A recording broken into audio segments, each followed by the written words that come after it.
मन दो प्रकार के विचार फेंकता रहता है, एक पॉजिटिव एक निगेटिव।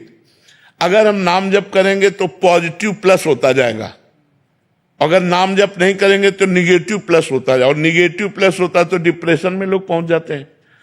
निगेटिव ही तो चिंतन है जो गाढ़ हो गया तो डिप्रेशन में पहुंचा देता है। इसलिए हम सबसे प्रार्थना करते हैं अपने जीवन को सुखमय और आनंदमय व्यतीत करने के लिए नाम जप करो, जरूर करो।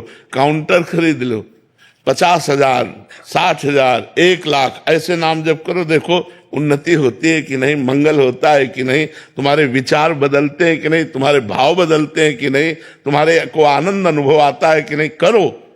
अब आनंद रुपए में नहीं है, मकान में नहीं है, पद में नहीं है।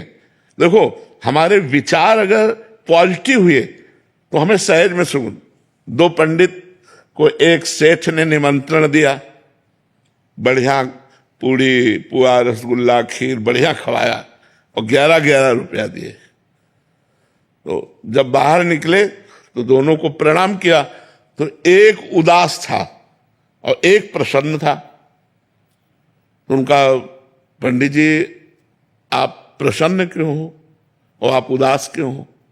तो उनका, प्रसन्न इसलिए कि आज भोजन का भी जुगाड़ नहीं था, आपने भोजन भी कराया और 11 रुपया दिया। बोले आप उदास क्यों हो?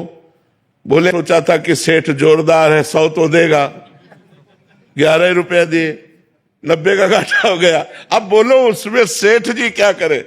विचार ही तो है ना।